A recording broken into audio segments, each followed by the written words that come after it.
The air in the dining room thickened when she laughed, a sharp, crystalline sound that didn't belong to the woman I married. Clara's fork hovered over her plate, her lips curling into a smile that felt like a blade slicing through the quiet. Across the table, I gripped my wineglass, the stem cold against my palm, and watched her eyes flicker toward her phone. It buzzed again, the third time in 10 minutes, and she didn't touch it. She never did when I was watching. But I saw the way her fingers twitched, the way her breath caught, like a secret was clawing its way out. Work again? I asked, my voice steady, though my chest burned. She tilted her head, her auburn hair catching the chandelier's glow. Just a client. You know how needy they get. Her tone was light, practiced, but it carried an edge, like she was daring me to press harder. I didn't. Not yet. The dining room smelled of rosemary and roasted lamb. A meal I'd spent hours preparing to anchor us to something normal. Our home was a canvas of memories. Photographs on the mantel, her scarf draped over the couch, the creak of the floorboard under my chair. But tonight every detail felt wrong, like a stage set for a play I hadn't rehearsed. Clara pushed her plate away, barely touched, and I wondered when she'd stopped loving my cooking. Or me. I'd noticed the signs for months.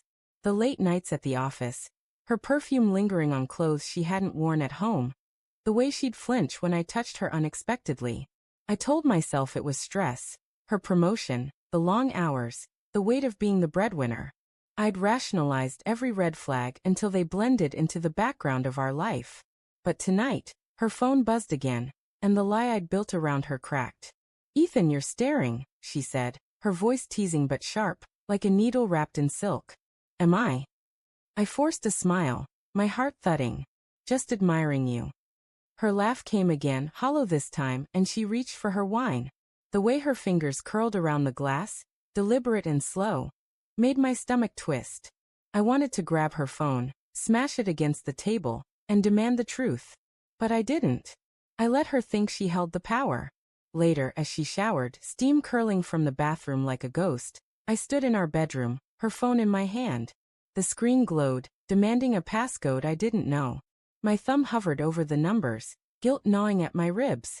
This wasn't me, snooping, doubting, unraveling. But the weight of her secrecy was heavier than my pride. I set the phone down, untouched, and waited. The next morning, Clara left early, her heels clicking on the hardwood like a metronome. She kissed my cheek, her lips cold, and muttered something about a meeting. I nodded, playing the part of the trusting husband. But my eyes followed her out the door. The moment her car pulled away, I opened her laptop, left carelessly on the kitchen counter. Her email was still logged in, a mistake, or maybe a taunt. The first message was innocent, a work thread about deadlines. The second was a confirmation for a dinner reservation I hadn't been invited to. The third stopped my breath. "Can't wait to see you tonight," it read, signed with a name I didn't know, Marcus. My vision blurred, the words searing into my mind. I scrolled, each message a new wound. "You make me feel alive," she'd written. "He doesn't suspect anything," she'd promised. I closed the laptop, my hands trembling. The kitchen spun, the same kitchen where we'd danced to jazz records, where she'd laughed at my terrible pancake flips. Now it was a crime scene, the evidence of her betrayal staining every surface. I wanted to scream, to tear the house apart, but instead, I poured coffee and waited for her to come home. That evening, Clara breezed in, her smile bright but brittle. "Long day," she sighed, kicking off her shoes. "You okay? You look pale." I swallowed the rage clawing up my throat. "Just tired," I said, my voice a stranger's. "How was your meeting?" Her eyes flickered, a microsecond of panic. "Fine. Boring as usual." She moved to the fridge, her back to me, and I saw it. The stiffness in her shoulders, the way she avoided my gaze. I'd spent years memorizing her, every gesture, every pause. Now I saw a stranger wearing her skin. "Clara," I said, my voice low. "Who's Marcus?" The room froze. Her hand stilled on the fridge handle, her breath hitching. For a moment, I thought she'd deny it, spin another lie to patch the cracks. But she turned, her face pale, her eyes wide with something between fear and relief. "Where did you hear that name?" she asked, her voice barely above a whisper. "Your email," I said, the words tasting like ash. "I read them. All of them. Her lips parted, but no sound came. She sank into a chair, her hands twisting in her lap. Ethan, I didn't mean for you to find out like this. Find out what? I snapped, my control fraying. That you're sleeping with someone else? That you've been lying to my face for months? It's not that simple, she said, her voice breaking. You don't understand.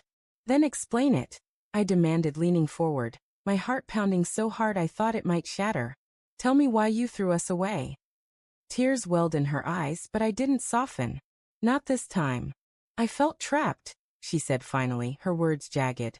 You were always so perfect, Ethan. The perfect husband, the perfect home. It was suffocating. Marcus, he saw me. Not the version of me you love, but the real me. Her words hit like a fist, each one a betrayal deeper than the act itself. The real you. I echoed, my voice raw. The real you lies?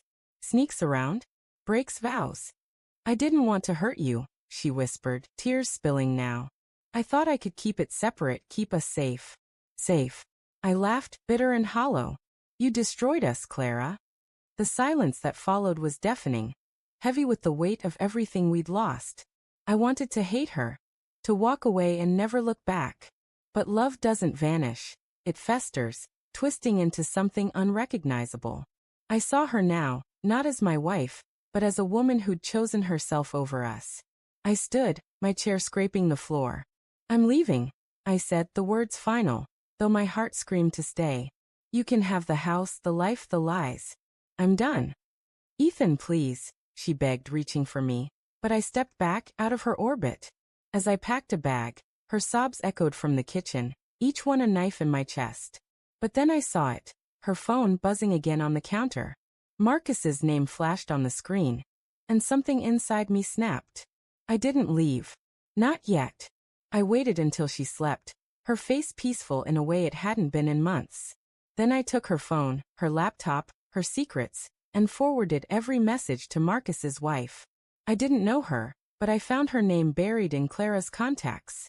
Let her world burn too. The next morning, I was gone before Clara woke, my car pointed toward a life I couldn't yet imagine. In the rearview mirror, our house shrank, a monument to a love I'd never reclaim. But as the road stretched before me, I felt something new, freedom, sharp and cold, like a blade I'd wield alone.